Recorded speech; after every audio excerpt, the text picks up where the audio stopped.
The champagne glass in Evelyn Hart's hand nearly slipped from her fingers when she heard her own name spoken like an insult.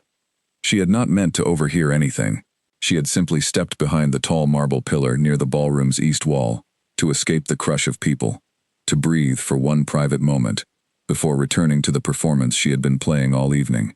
But the voice that reached her was low, amused, careless, and it belonged to a man she recognized instantly. Duke Alistair Renshaw stood only a few feet away, half turned from her, speaking to his companion, a thin man named Gerald, who laughed too easily at everything the Duke said. Alistair was looking directly across the ballroom floor, and Evelyn followed the line of his gaze, without meaning to. He was looking at her, or rather, at the version of her the world believed was real. "That one," Alistair said, tilting his glass toward her. "The Hart girl. Beautiful face, and an empty head, nothing more. My mother keeps insisting I dance with her. As if beauty alone were a qualification for anything." Gerald chuckled. "She does look lovely tonight." "Lovely is not the same as interesting," Alistair replied, already turning away, already bored, already moving toward some other conversation that mattered more to him than the woman he had just dismissed in 4 careless sentences. Evelyn did not move. She stood very still behind the pillar, her heart beating in a strange, tight rhythm. That was not sadness, not exactly. It was something colder, something that settled into her chest and stayed there, quiet and patient, like a seed pushed into soil. She was 26 years old. She had spent the last 3 years of her life constructing the very persona Alistair Renshaw had just mocked, without knowing he was doing so to her face, indirectly, in a crowded room full of people who thought they knew who she was. The soft laugh, the vague, pleasant conversation, the careful avoidance of anything that might reveal the sharp mind working constantly beneath the surface. She had built that mask brick by brick because the alternative, the truth of who she actually was far more dangerous to let loose in rooms like this one. Evelyn Hart was the sole heir to Hart Maritime, one of the largest shipping fortunes in the country, though almost no one at this gala knew that. Her father had died 2 years ago, under circumstances she still did not fully trust, and in the chaos that followed, she had made a decision that most people in her position would never have made. She had stepped back from the company publicly, let distant relatives and board members believe she was too grief-stricken and too unprepared to take control, and disappeared into a quieter identity, one where she could watch, listen, and learn who among her father's old circle had truly been loyal, and who had been waiting for the old man to die so they could pick apart what he built. Duke Alistair Renshaw's family had done business with her father for over a decade, and in the last 6 months, Evelyn had uncovered documents, quiet transfers, signatures that did not match, contracts that had been altered after her father's death, suggesting that someone close to the Renshaw estate had been slowly, carefully, siphoning value out of Hart Maritime and funneling it toward Renshaw Holdings. She did not yet know if Alistair himself was involved, or if it was someone beneath him, someone using his name and influence as cover, but she intended to find out. And now she had heard, with her own ears, exactly how little he thought of her. A beautiful face and an empty head. The words repeated themselves in her mind, not with pain, but with a strange, clarifying heat, like a match struck in a dark room. She set her champagne glass down on a passing tray and smoothed the front of her dress, a soft blue silk that had cost more than most people's monthly wages, and stepped out from behind the pillar with a practiced, easy smile already in place. No one watching her cross the ballroom floor would have guessed that anything had changed, but everything had changed. Across the room, an older woman in deep green approached her, touching her arm gently. This was Margaret Wells, one of the very few people who knew the truth about Evelyn's double life. Margaret had been her father's closest friend and advisor, and in the 2 years since his death, she had become something closer to family than anyone else Evelyn had left. "You look like you swallowed a wasp," Margaret murmured, keeping her voice low as they walked together toward the edge of the room. "What happened?" "Nothing happened," Evelyn said, still smiling for the benefit of anyone watching. "I simply learned something useful. About the Renshaw accounts? About the Duke." Evelyn's smile did not waver, but her voice dropped into something colder. "He thinks I am nothing worth noticing. A pretty decoration in a room full of people he considers his equals." Margaret raised an eyebrow. "And this upsets you because—" "It doesn't upset me," Evelyn said, and for the first time that evening, the words were entirely true. It clarifies things. Men like Alistair Renshaw underestimate people constantly. It is, I think, the single most useful flaw a person like him could have, from where I am standing. They reached the far side of the ballroom, near the tall windows that looked out over the estate's dark gardens, and Margaret studied her carefully, in the way she always did, when she suspected Evelyn was already 3 steps ahead, in a plan she had not yet spoken aloud. "You have that look," Margaret said. "The one your father used to get before he made someone regret underestimating him." Evelyn glanced back across the room, to where Alistair Renshaw now stood surrounded by a small circle of admirers, laughing at something, utterly unaware that the woman he had just insulted was watching him, with an entirely new kind of attention. "There is a charity auction next month," Evelyn said quietly, "hosted by the Renshaw estate itself, if the invitations I have received are accurate. Alistair intends to bid on a particular item, something tied to his family's history, something he wants very badly, from what I understand." "You've been paying attention," Margaret said. "I always pay attention," Evelyn replied. "It is only that people rarely notice, because I let them believe I am not." Margaret watched her for a long moment, then let out a short, quiet laugh, more surprised than amused. "You're going to outbid him." "I am going to do more than that," Evelyn said, and there was something in her voice now that had not been there a few minutes ago. Something sharpened, something certain. "I am going to make him understand exactly how wrong he was, in front of every single person who heard him underestimate me tonight, or who will hear about it afterward, which in a room like this, amounts to the same thing." "That's a great deal of effort over a few careless words," Margaret pointed out gently. "Are you certain this is only about pride?" Evelyn considered the question honestly, because Margaret was one of the only people who deserved an honest answer.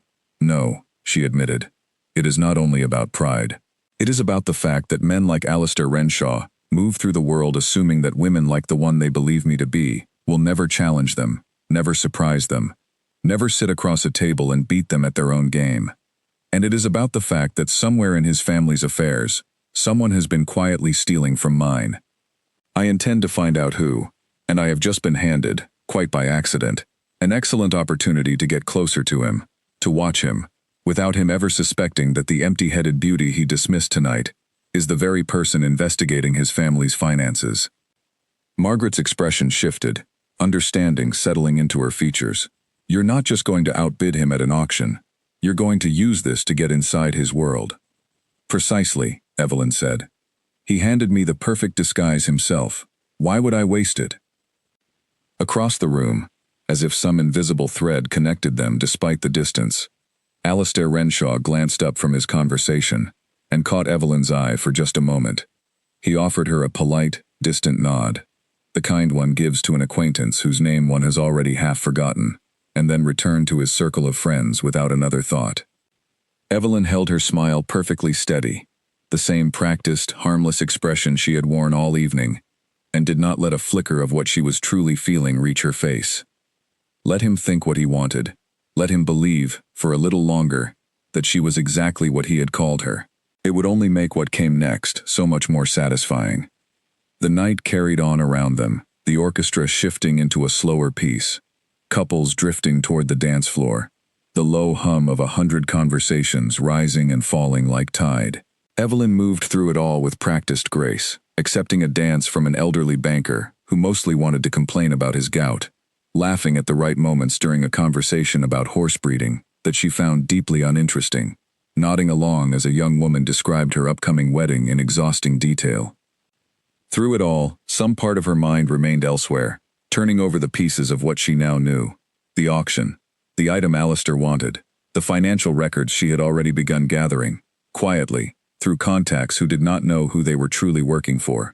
Every piece was beginning to align into something larger, something with actual shape, and for the first time since her father's death, Evelyn felt something close to purpose settle over her, sharp and clean.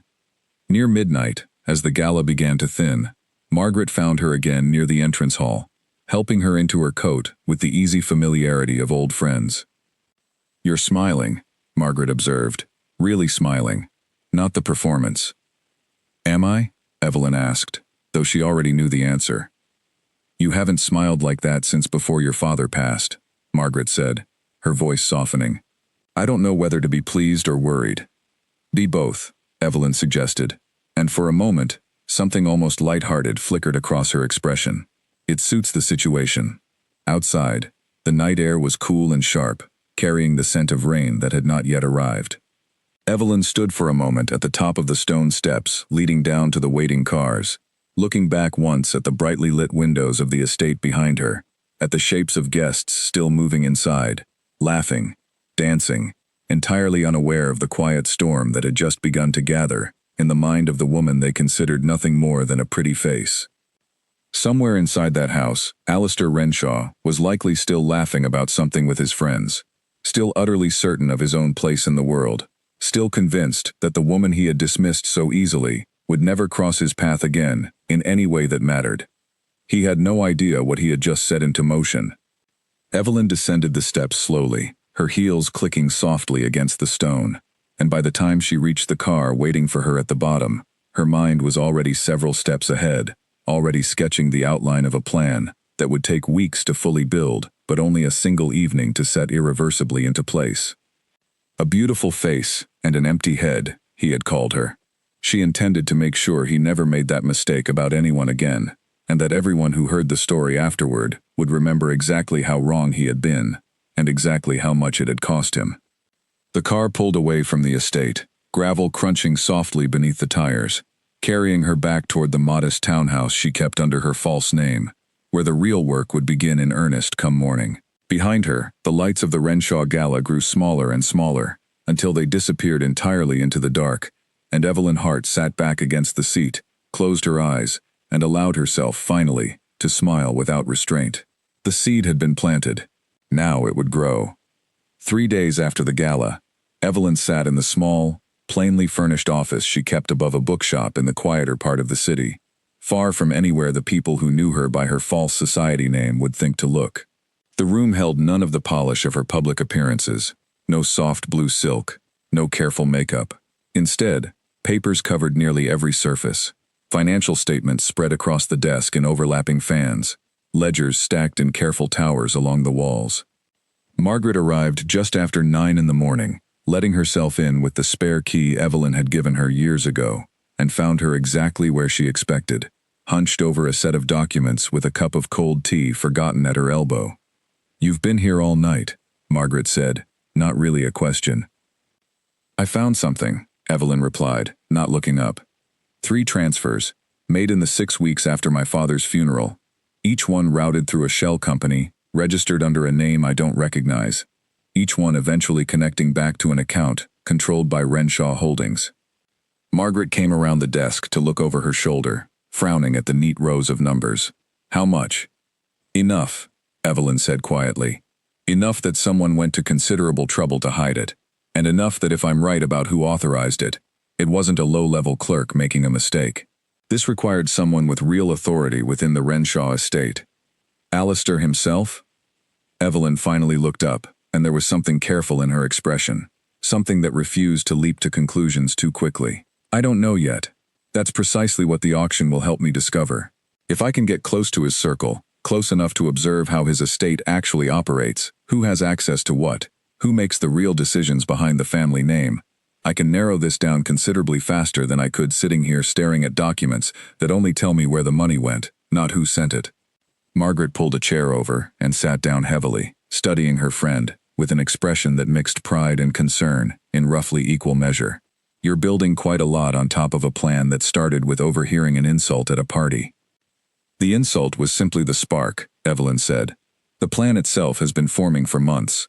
I've known for a while that I needed a way into the Renshaw circle that wouldn't raise suspicion. Alistair handed me the perfect opportunity, without realizing it. All I need now is to make sure that when I outbid him at that auction, it looks like nothing more than a wealthy young woman indulging a whim, not like the opening move of an investigation. And if he recognizes you? If he realizes the woman bidding against him is the same one he insulted? He already knows my face," Evelyn said with a small, humorless smile. "What he doesn't know is what's behind it. And that, Margaret, is exactly the advantage I intend to keep for as long as it serves me." Outside the window, the city moved through its ordinary morning rhythms, delivery carts rattling over cobblestones, shopkeepers rolling up their awnings, the distant call of a newspaper seller announcing headlines that had nothing to do with the quiet war being planned in this small upstairs office. Evelyn gathered the scattered documents into a single folder, closed it firmly, and set it aside. There was still a great deal of work to do before the auction. Contacts to quietly reactivate, funds to arrange, discreetly, in ways that would not connect back to Hart Maritime, or draw attention to exactly how much money the supposedly empty-headed young woman actually had access to. Alliances to test, carefully, to see which of her father's old associates could still be trusted, and which had perhaps already been quietly bought by whoever was moving money out of her family's company. But for now, sitting in the pale morning light with Margaret across from her, and a plan finally taking real shape after months of uncertainty, Evelyn allowed herself a single moment of stillness. She thought again of Alistair Renshaw's careless voice, the easy dismissal in his tone, the complete absence of any thought that the woman he was discussing might one day sit across from him, not as an ornament at a party, but as an equal, or perhaps even as the person who finally exposed whatever his family had been hiding. "A beautiful face and an empty head," he had said. Evelyn opened her notebook to a fresh page and began, in small, precise handwriting, to outline exactly how she intended to prove him catastrophically wrong. The Renshaw estate glowed against the evening sky, every window lit gold, carriages and cars lining the long drive for nearly a quarter-mile.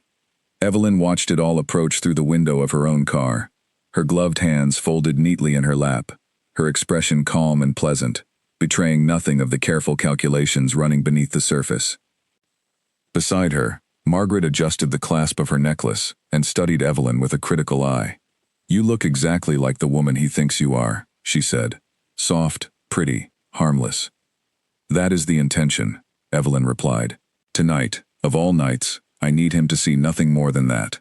The invitation had arrived 2 weeks earlier, embossed and formal, announcing an evening charity auction, hosted personally by the Renshaw family, with proceeds directed toward the restoration of a historic hospital wing. Evelyn had read the guest list Margaret managed to obtain through a contact in the catering staff, and had confirmed what she suspected. Alistair would be there, of course, along with most of his inner circle, including 2 men whose names had appeared in the shell company documents she had spent the last 2 weeks tracing.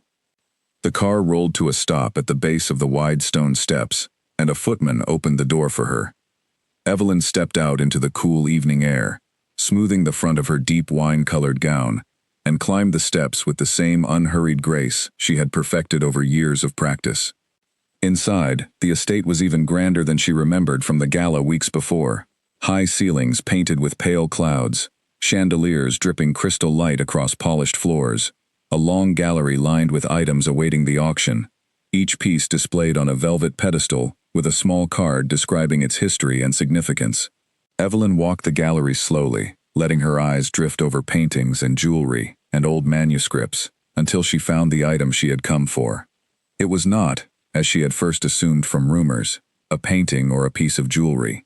It was a set of maritime documents, letters and shipping charts nearly a century old, tied to the founding voyages of 2 great shipping families whose names had once been closely intertwined, before a falling out that neither family ever fully explained to the public.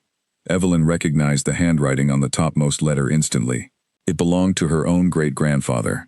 She stood very still for a long moment, studying the display, understanding suddenly and completely why Alistair wanted this collection so badly, and why it mattered so much more than she had first realized. This was not simply a family heirloom to him. These documents likely contained the truth about whatever agreement, or falling out, had originally separated the Hart and Renshaw shipping fortunes generations ago. Whoever possessed them possessed a piece of history that could either confirm or completely unravel whatever story the Renshaw family had been telling about their own rise to wealth. Admiring the collection? The voice came from just behind her, warm and familiar, and Evelyn turned to find Alistair standing there, dressed impeccably in dark formal wear, a glass of wine in one hand, an easy, confident smile on his face. He clearly did not recognize the weight of the moment, did not know that the woman standing beside him had just realized precisely how much was actually at stake tonight. "They're beautiful," Evelyn said, letting her voice settle into the soft, pleasant register she always used with him. Old letters have such a romantic quality, don't you think? All those voices from people long gone. I suppose, Alistair said, glancing at the documents without much genuine interest. Personally, I find the history less compelling than the object itself. My family has wanted this particular set back for years. A previous owner acquired it decades ago, under circumstances my grandfather never fully forgave, and I intend to see it returned to where it belongs tonight. How determined you sound, Evelyn said lightly, tilting her head. I do hope you get what you're after. Something in her tone made him look at her more closely, just for a moment, as though some small detail did not quite match the harmless impression he had already formed of her. But whatever flicker of curiosity passed through him faded quickly, replaced by the same easy confidence he seemed to carry everywhere. I always get what I'm after, he said, smiling. Will you be bidding tonight, Miss Hart? Perhaps, Evelyn said. I do enjoy a good auction. There is something thrilling about the competition, don't you think? Watching to see who wants something badly enough to fight for it. An interesting way to look at it, Alistair said, clearly amused by what he assumed was idle party conversation. Though I doubt you will find much competition tonight. Most of the guests are here for the charity, not the collection itself. We shall see, Evelyn said, offering him a small, unreadable smile, before excusing herself toward the main hall, leaving him standing beside the very documents he had no idea she now had every intention of claiming for herself. She found Margaret near the refreshment table, and drew her quietly aside, her expression carefully neutral, for the benefit of anyone watching, though her voice, when she spoke, carried an urgency Margaret recognized instantly. The collection, Evelyn said quietly, is not simply a family heirloom. It is correspondence between my great-grandfather and the original Renshaw founder. Whatever is in those letters likely explains why our families split apart generations ago, and possibly explains a great deal more about what is happening now. Margaret's eyes widened slightly. You think the current trouble connects back to something that old? I think, Evelyn said carefully, that families rarely fall out over nothing, and rarely stay quiet about old grievances forever. If someone within the Renshaw estate has been slowly draining value from Hart Maritime, I would not be surprised if the motivation traces back further than either of us has yet considered. I need those letters, Margaret. Not simply to win against Alistair. I need to know what they say. Then we make certain you win them, Margaret said firmly. The auction began an hour later. Guests gathering in the grand hall, where rows of gilded chairs had been arranged, facing a raised platform. Evelyn took a seat near the back, close enough to observe but not so close as to draw attention, while Alistair sat near the front with his usual circle of friends, utterly relaxed, utterly certain of the evening's outcome. Item after item moved across the platform, paintings and jewelry and rare books, each one drawing modest, polite bidding from the assembled guests, proceeds dutifully recorded for the Hospital Restoration Fund. Evelyn watched it all with patient stillness, waiting, her hands folded in her lap, her expression giving away nothing of the tension coiled tightly beneath her calm exterior. Finally, near the end of the evening, the auctioneer gestured toward an assistant who carried the maritime letters and charts forward on a velvet cushion, presenting them to the room with a brief description of their historical significance. We open the bidding at 2,000, the auctioneer announced. Alistair raised his paddle almost immediately, his confidence evident in the casual, unhurried way he lifted it, as though the outcome were already decided. 2,500, he called. Evelyn waited, letting a beat pass, letting the room settle into the assumption that this would be another quick, uncontested sale before the evening wound down. Then, calmly, without raising her voice, she lifted her own paddle. 3,000, she said. A ripple of quiet surprise moved through the room. Alistair turned in his seat, searching for the source of the bid, and when his eyes found Evelyn sitting near the back, something shifted across his face. Confusion first, then a flicker of something closer to genuine interest. 3,500, he called, his voice still confident, though the ease had thinned slightly at the edges. 4,000, Evelyn answered immediately. The room began to murmur, guests turning in their seats to watch the exchange unfold, sensing correctly that something more interesting than the evening's advertised entertainment was beginning to take shape between the Duke and the quiet young woman he had, weeks earlier, dismissed so thoroughly to his companion. Alistair's paddle rose again, and this time there was no hesitation in his voice, only a sharpening focus that had not been there moments before. 5,000. Evelyn met his gaze across the crowded room, her expression calm, almost gentle, giving him absolutely no indication of the fire building steadily beneath her composed exterior. 6,000, she said. The auctioneer's eyes moved rapidly between them, sensing the shift in the room's energy, the way every guest had leaned forward slightly, drawn into a contest that had suddenly become the true entertainment of the evening. Alistair set down his wine glass entirely now, both hands free, his full attention locked onto Evelyn across the distance between them, his earlier careless amusement replaced by something far more focused, far more determined. 7,000, he said, his voice carrying clearly across the silent room. Evelyn did not hesitate. 8,000. A quiet gasp moved through several of the guests. Margaret, seated near the front, kept her expression carefully neutral, though the corner of her mouth twitched with something close to pride. The bidding continued to climb, back and forth, the numbers rising steadily higher than anyone in the room had anticipated for a set of old letters, however historically significant. Alistair's expression had shifted entirely now, the easy confidence gone, replaced by a kind of startled, almost disbelieving focus, as though he was only now beginning to understand that the woman across the room was not simply indulging a passing whim. At 12,000, Alistair paused, glancing briefly at Gerald beside him, some unspoken calculation passing between them. Then he lifted his paddle once more. 14,000, he said. The room fell utterly silent, waiting. Evelyn rose slowly from her seat, smoothing the front of her gown, and every eye in the hall turned to follow her. She lifted her paddle with perfect, unhurried calm. 20,000, she said. The silence that followed was absolute. Alistair stared at her from across the room, his mouth slightly parted, the number clearly far beyond what he had prepared himself to spend, on an item he had assumed no one else in the room would seriously contest. Slowly, deliberately, he set his paddle down onto his lap, the gesture unmistakable, a surrender he had never once imagined himself making. Sold, the auctioneer announced, his voice carrying a note of genuine astonishment. To Miss Evelyn Hart, for 20,000. Applause broke out across the hall, scattered at first, then building into something more sustained, guests turning to one another in astonished conversation, already beginning to reshape the story of the evening into something they would repeat for weeks to come. Evelyn remained standing for a moment, accepting the attention with the same calm grace she had carried all evening, before finally allowing herself a small, private smile directed entirely at the man now staring at her from across the room, stunned into complete and uncharacteristic silence. The empty head had outbid the Duke, and judging by the expression on Alistair Renshaw's face, he was only beginning to understand exactly how badly he had misjudged her.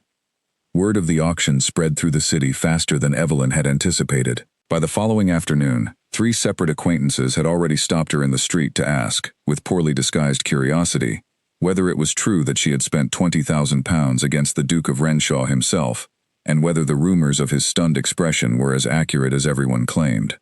Evelyn answered each inquiry with the same light, pleasant vagueness she always used, admitting only that she had found the letters charming and had simply gotten swept up in the excitement of the evening. It was, of course, not the truth, but it was close enough to satisfy anyone who did not already suspect there was more beneath the surface.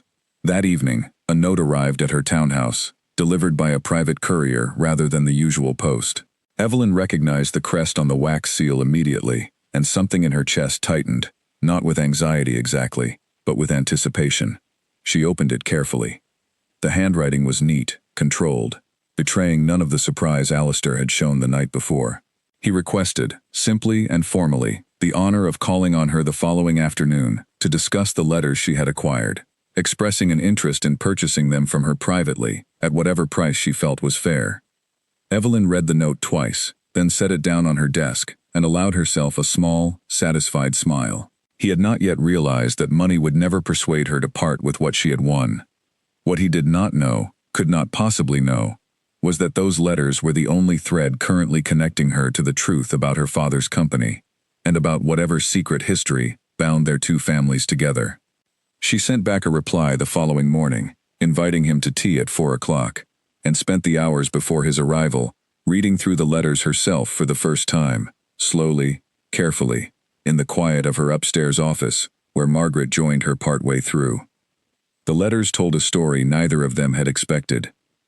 They were not simply business correspondence, but personal letters between her great-grandfather, Josiah Hart, and the original Duke Renshaw, a man named Edmund, describing what had once been a genuine friendship. Two young men, building competing shipping empires side by side, trading advice, celebrating each other's successes, before something shifted abruptly in the final letters, the warmth replaced by a cold, formal distance that neither man ever fully explained in writing. "There's a gap," Margaret observed, flipping through the pages spread across the desk. The letters simply stop for almost a year, and then start again with this entirely different tone. "Something happened in that gap," Evelyn agreed, studying the final letter carefully. A short, clipped note from Josiah Hart informing Edmund Renshaw that their partnership on a joint shipping venture was permanently dissolved, with no further explanation offered. Something significant enough to end a friendship that had lasted a decade, and to start a rivalry that has apparently lasted 3 generations since. "Do you think it connects to what's happening now?" Margaret asked. "I think it explains why someone in the Renshaw family might feel entitled to what belongs to Hart Maritime," Evelyn said slowly, turning the thought over carefully. "If there was some unresolved grievance, some debt or betrayal neither family ever settled, it would not be difficult for a modern descendant to convince themselves they were simply reclaiming what was rightfully theirs all along, rather than committing outright theft." At precisely 4 o'clock, a car arrived outside Evelyn's townhouse, and she watched from the window as Alistair Renshaw stepped out, dressed in simple, elegant afternoon clothes, considerably less certain in his posture than he had been the last 2 times she had seen him. Margaret slipped quietly out through the back before he was shown into the sitting room, leaving Evelyn alone to receive him. "Miss Hart," he said, bowing slightly as he entered, his eyes flicking briefly toward the small stack of letters she had left visible on a side table, deliberately, as a test. "Thank you for receiving me." "Of course," Evelyn said, gesturing toward the chair across from her own, settling into the same soft, pleasant persona she had maintained around him for months. "Though I confess, I'm curious what brought you here so quickly. Surely, a set of old family letters isn't worth quite this much personal attention from a duke." Something flickered across his face, and for a moment, the polished confidence slipped, revealing something more genuine underneath. "They mean a great deal to my family," he said carefully. "More than I perhaps let on the other evening. I would like very much to purchase them from you, whatever price you consider fair." "I'm not certain they're for sale," Evelyn said, watching him closely. "I would double what you paid," he offered. "Triple, if necessary." "It isn't a matter of money," Evelyn said, and something in her tone made him pause, some undercurrent he could not quite place. "I find I've become rather attached to them, actually. There's something compelling about reading letters between 2 men who once considered each other close friends, only to become strangers so completely that neither family has spoken of it since." Alistair's expression shifted, surprise flickering across his features. "You've read them?" "Of course I've read them," Evelyn said. "Why would I bid £20,000 for something I had no intention of examining?" He studied her for a long moment, and Evelyn watched something recalibrate behind his eyes, some assumption quietly dismantling itself as he looked at her, perhaps for the first time, as someone whose thoughts might extend beyond the surface he had assumed governed her entirely. "What do they say?" he asked finally, his voice quieter now, stripped of its usual polish. "They say your family and mine were close once," Evelyn said, "and that something happened, something significant enough to end that closeness entirely, though the letters themselves never explain exactly what. I confess I find myself rather curious what you know about it, if anything." Alistair leaned back slightly in his chair, and for a long moment he said nothing, his gaze drifting toward the window, toward some private thought Evelyn could not read. "My grandfather mentioned it once, when I was young," he said finally. "He never gave me details, only that our families had been partners once, and that the partnership ended badly, and that the Hart family had, in his words, walked away with something that was never theirs to take." Evelyn kept her expression carefully neutral, though the words landed with considerable weight. "That's a serious accusation to make about people who are no longer alive to defend themselves." "I'm not making an accusation," Alistair said quickly. "I'm only repeating what little I was told. I have no idea if it's even true." My grandfather was not always the most reliable narrator of his own family's history, particularly where old grievances were concerned. Then perhaps, Evelyn said slowly, an idea forming, even as she spoke it aloud. We ought to find out together what actually happened, rather than each carrying half a story that neither of us can fully trust. Alistair looked at her with an expression she had not seen from him before, something curious, something almost cautious, as though he were only now beginning to understand that the woman across from him was considerably more complicated than the easy dismissal he had offered his companion weeks earlier. That's an unexpected proposal, he said slowly. I contain a great many unexpected qualities, Your Grace, Evelyn said lightly, though there was a sharper edge beneath the words that she did not fully disguise. You might find, if you look closely enough, that I'm not quite what you assumed. For a long moment, neither of them spoke, the afternoon light slanting golden through the tall windows, the old letters resting quietly on the table between them, holding secrets neither family had spoken of in 3 generations.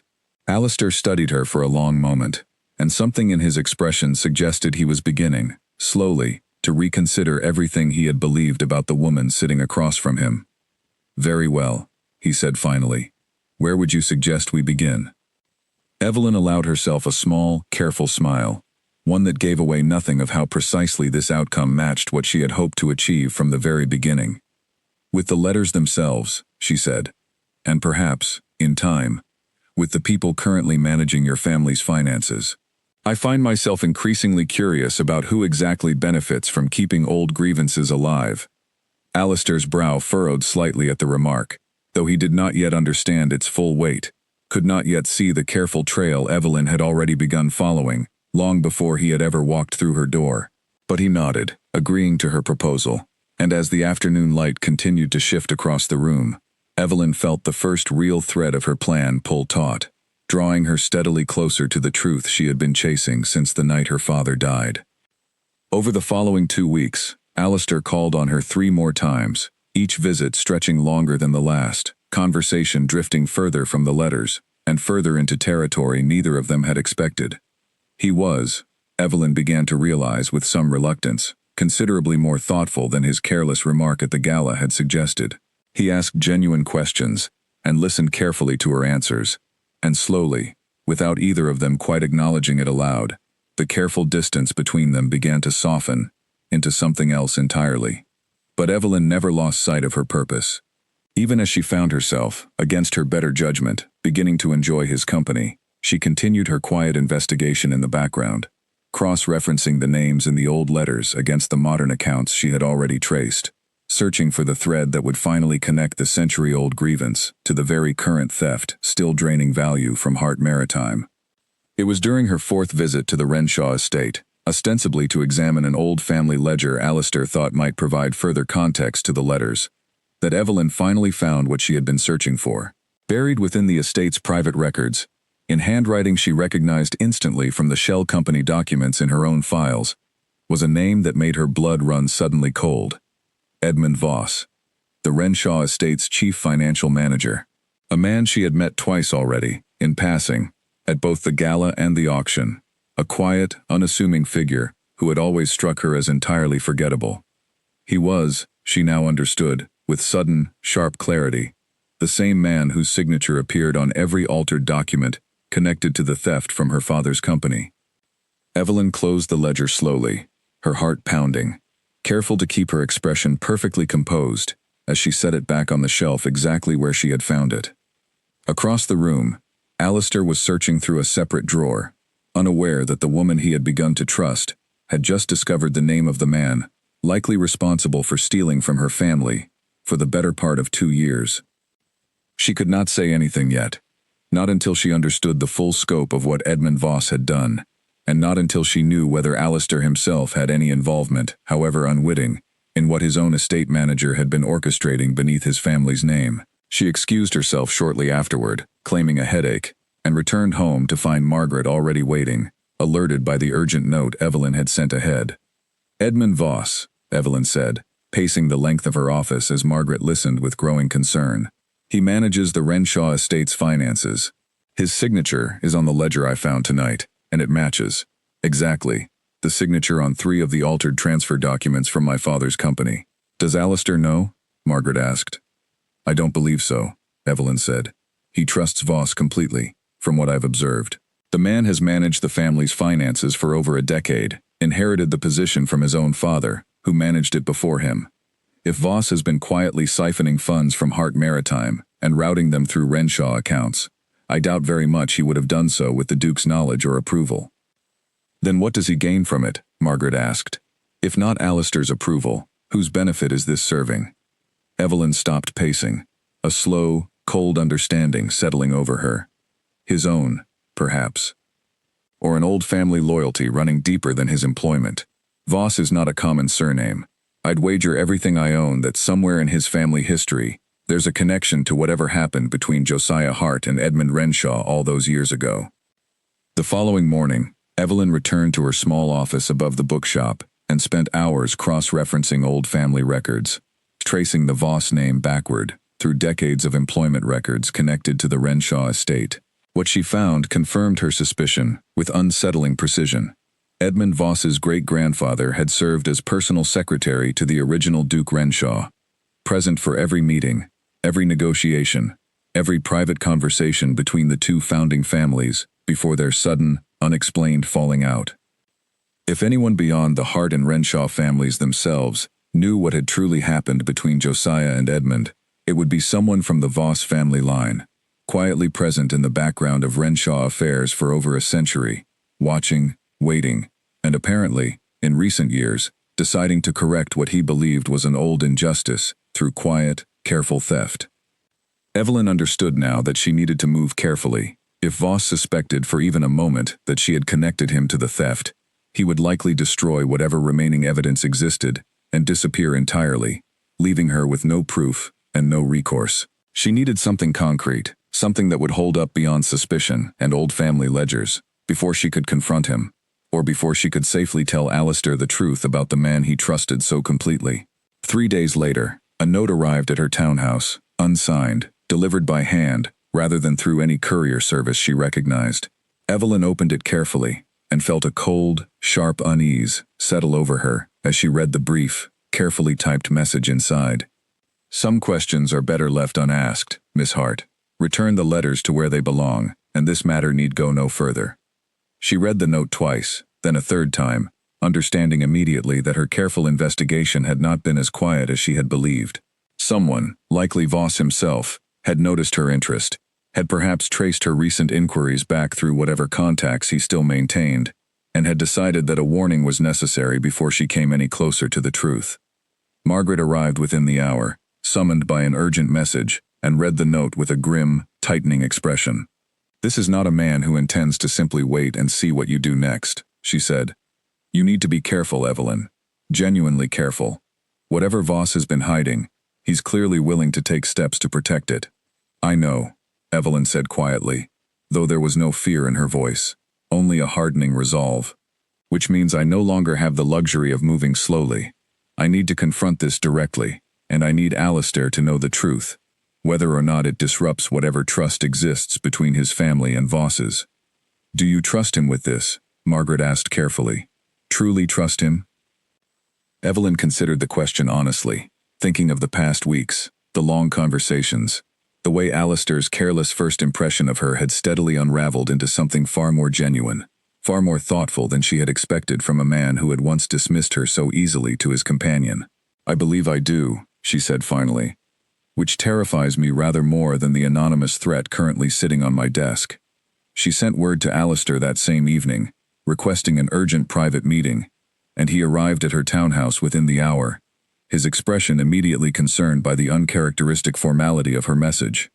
Evelyn led him into her office, closed the door firmly behind them, and, for the first time since the night of the gala, allowed the careful mask she had maintained around him to fall away entirely.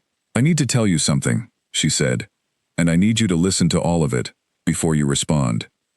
Alistair studied her carefully, sensing immediately that whatever was about to unfold would change something fundamental between them. I'm listening, he said quietly. Evelyn told him everything. Her father's death, the altered documents, the shell companies, the months of careful, quiet investigation, conducted under a persona designed specifically to move unnoticed through rooms exactly like the one where he had first dismissed her. She told him about the letters, about Josiah Hart and Edmund Renshaw, about the sudden falling out neither family had ever explained. And finally, she told him about Edmund Voss, about the signature on the ledger, about the family connection stretching back 3 generations, and about the note that had arrived at her townhouse only hours earlier.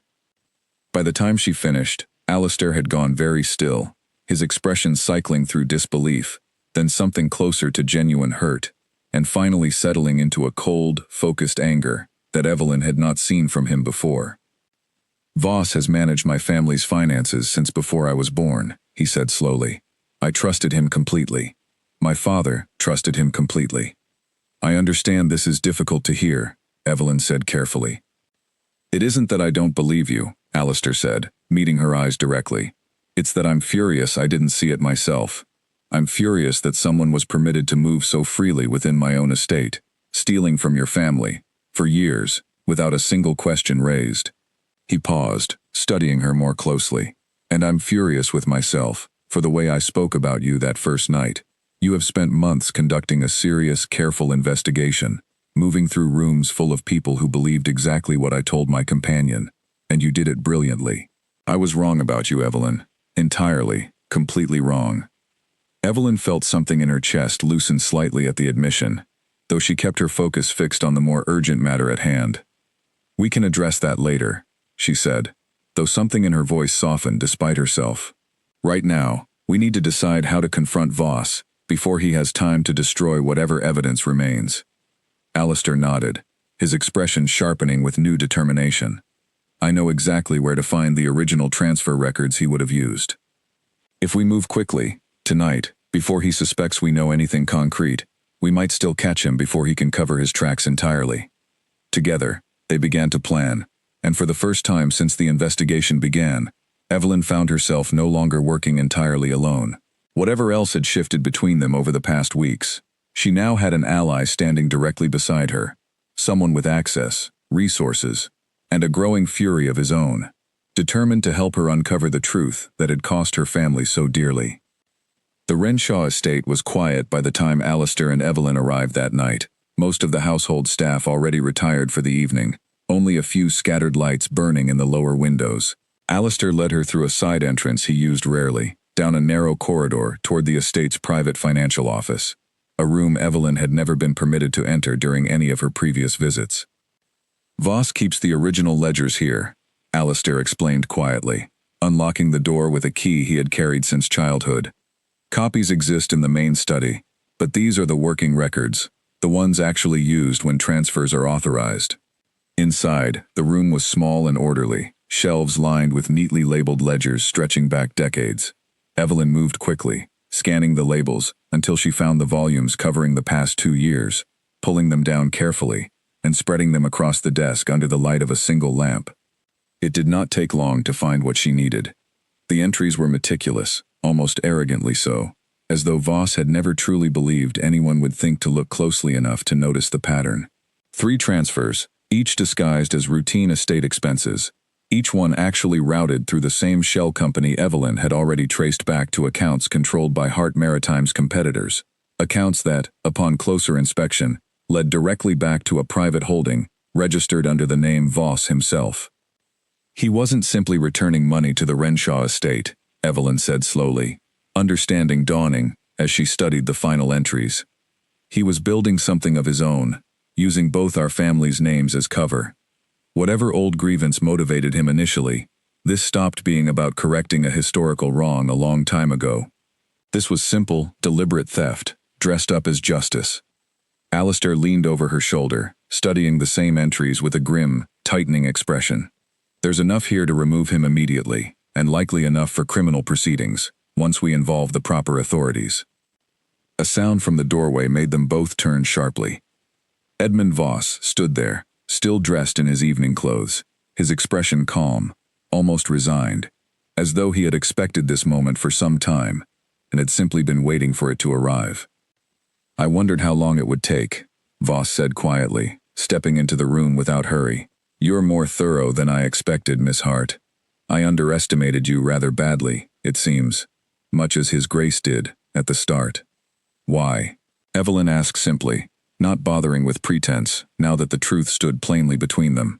Whatever happened between our great-grandfathers, whatever grievance your family carried forward, this was never justice. This was theft. Voss was quiet for a long moment, something tired settling across his features. My great-grandfather spent his entire life serving the Renshaw family faithfully, only to watch Josiah Hart walk away with the better half of a partnership they built together, leaving the Renshaws, and by extension my own family, considerably poorer for it. I grew up hearing that story.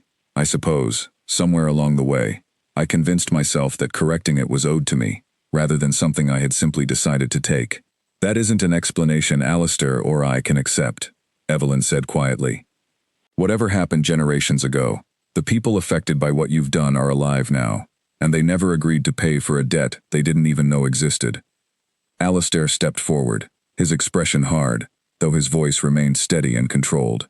You'll return everything you've taken, Voss, and you'll cooperate fully with whatever investigation follows. I trusted you with my family's affairs for years. I won't make the mistake of extending you any further consideration now. Voss nodded slowly, offering no resistance, no denial, only a quiet, weary acceptance that seemed to have been building in him for far longer than either Evelyn or Alistair had realized. I imagine I always knew it would end this way, he said. Some debts simply cannot be settled the way I tried to settle this one. The following weeks moved quickly. Voss cooperated fully with the authorities, providing detailed records of every transfer he had made, allowing Hart Maritime's legal team to recover the majority of what had been taken, along with substantial documentation confirming exactly how the theft had been carried out.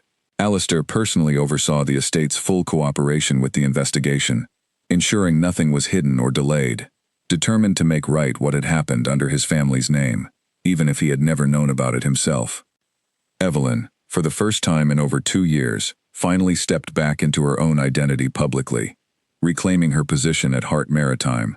Her return to the company met with considerable surprise from board members and distant relatives, who had spent 2 years assuming she had no genuine interest in running her father's business. Their surprise, she discovered, was rather satisfying to witness, in much the same way Alistair's stunned expression at the auction had been.